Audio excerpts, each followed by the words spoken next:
Alors, la séquence de Vénus est un voyage au cœur de nos émotions qui exige patience et compassion envers nous-mêmes. Elle permet d'observer nos blessures émotionnelles pour mieux les guérir afin de garder notre cœur ouvert dans les relations. Elle permet d'augmenter notre vibration pour apprendre à accepter notre destin tel qu'il est.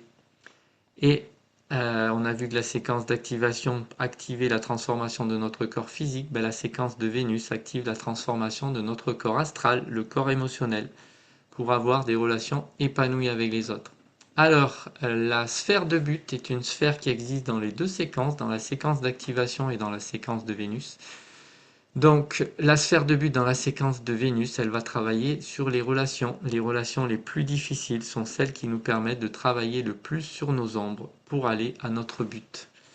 Nous devons commencer à assumer nos parts d'ombre dans nos relations et ne plus mettre fin à une relation car elle nous met dans un inconfort émotionnel. Donc l'ombre de la sphère de but dans la séquence de Vénus, elle nous fait jouer un rôle dérangeant dans les relations et nous pouvons nous sentir coupables de ce comportement. Alors il nous faut ouvrir notre cœur parce qu'en ouvrant notre cœur, nous sortons du schéma réactif et nous reprogrammons nos réponses émotionnelles. La deuxième sphère dans la séquence de Vénus, la sphère d'attraction, elle est activée par la Lune à l'incarnation de notre âme. Elle va concerner les désirs de notre corps astral et notre sexualité. Nous devons comprendre la part de destin qui réside dans certaines de nos relations, souvent les plus difficiles. Si vous regardez un petit peu votre passé, vous constatez que beaucoup de vos relations ont cette part de destin qui est un petit peu pour venir travailler le karma. On va en parler à la prochaine clé. Avec de la tendresse pour nous-mêmes et sans nous en culpabiliser, nous devons regarder le trouble que l'ombre de la sphère d'attraction a pu causer en recherchant de la complétude. Voilà, nous cherchons à être complets. Et cette ombre-là, elle va attirer les autres personnes pour rechercher cette complétude, mais si elle le fait dans l'ombre, ça va créer le trouble au lieu de créer la quiétude et l'harmonie. Nous devons apprendre à exprimer notre vulnérabilité au bon moment et avec la bonne personne. Pourquoi? Parce que cela nous permet de nous connecter à la vulnérabilité de l'autre pour qu'il ou elle s'ouvre aussi.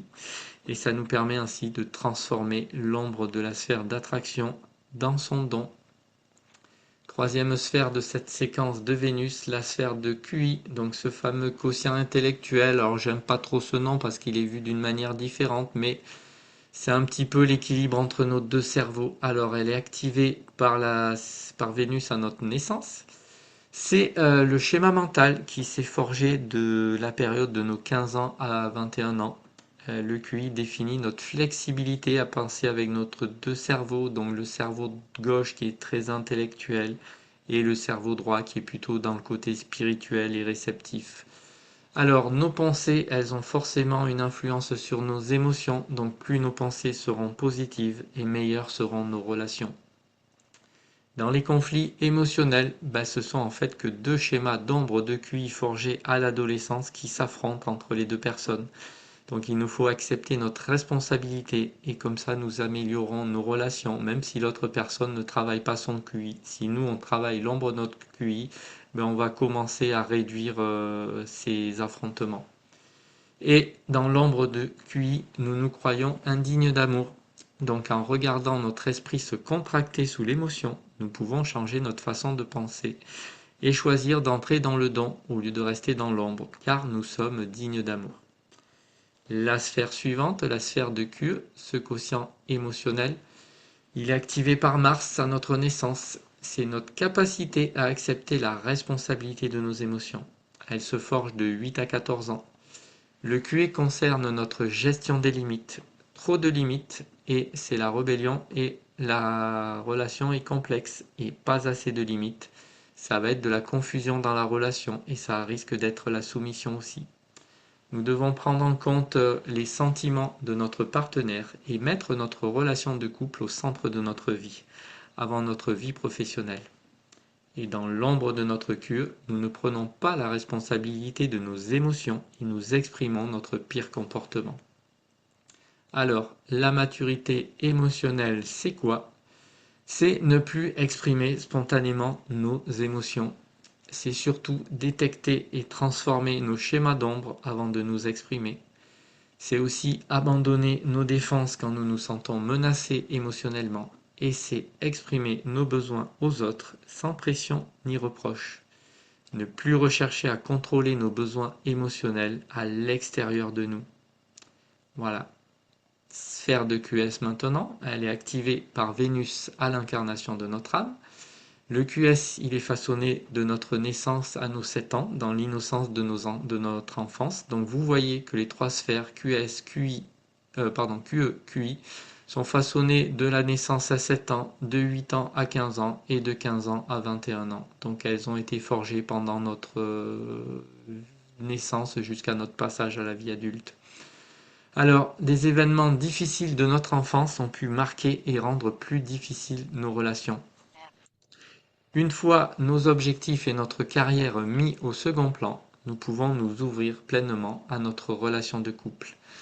En laissant tomber nos défenses, nous nous ouvrons à l'amour qui va inonder alors nos paroles et nos actes. Notre quotidien et nos relations transforment notre vie spirituelle.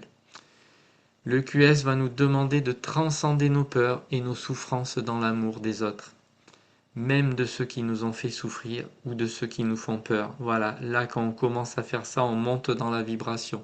Dans toutes les essences divines, ça évoque un petit peu cela, de savoir pardonner aux autres, de savoir ne plus avoir peur des autres. En contemplant la clé de notre QS, nous devons trouver à quel personnage et à quel conte ou à quelle culture qui nous a marqué dans notre enfance cela fait référence, parce que ça nous a fortement marqué et ça vient de le don de ce QS-là. Et lorsque notre QS est enfin sain, nous ne blâmons plus les autres pour aucune raison. Prenons l'entière responsabilité. Nous ne sommes plus dans la culpabilité ou dans la dépression. Nous n'exprimons plus que de l'amour pour les autres. Et dernière sphère de cette séquence de Vénus, la sphère de noyau, elle est activée par Mars à l'incarnation de notre âme. À travers sa ligne, cette sphère contient la blessure sacrée que nous portons et qui nous relie à tous les humains. Donc on a tous entendu parler des 5 blessures de l'âme. Le noyau nous offre 6 blessures, dont certaines sont communes aux 5 blessures de l'âme, mais pas toutes. Moi, je ne me reconnaissais pas dans les blessures des 5 blessures de l'âme, surtout au niveau de mon enfance. Par contre, quand j'ai appris que ma blessure de noyau, c'était la honte, eh ben, je me suis rappelé tous les moments de honte, de ce que j'avais fait, même sur des choses que personne ne m'avait rien reproché. J'avais honte de moi-même, je ne savais pas pourquoi.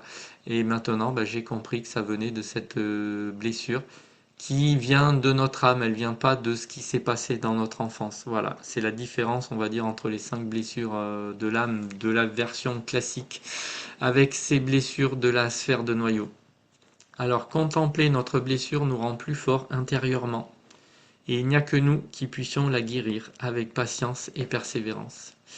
Nous devons abandonner notre attachement au plaisir, au pouvoir et à notre identité, ce qui fait très peur à notre ego, et nous plonger dans notre noyau en transcendant nos sens pour voir le monde tel qu'il est et pas comme notre mental le voit, ressentir tous les sons comme des vibrations, ouvrir notre odorat à toutes les odeurs, comprendre que notre goût définit notre style et notre identité, et comprendre que le toucher nous sépare et que l'unité ne peut se ressentir que dans l'immobilité. Voilà, c'est nos 5 sens, mais vus d'une manière complètement différente. Alors l'ombre de notre noyau, elle retient une grande partie de notre potentiel caché. On va le voir, le noyau, dans la sphère de perles, il devient notre vocation. Comprendre l'impact de cette ombre dans les relations va nous permettre de faire beaucoup de progrès. Le don de cette sphère contient notre plus grande impulsion créative, c'est le cœur de ce que nous sommes. Dans l'expression de ce don, plus personne ne peut nous changer et nous faisons beaucoup plus attention à nos relations qu'à nos activités. Plus nous exprimons ce don, plus notre mental et nos émotions se calment. Il ne reste plus que notre conscience qui s'élève. On va voir un petit peu tout à l'heure ça à travers un schéma. Quand l'essence divine du noyau commence à apparaître, nous entrons en résonance avec le tout.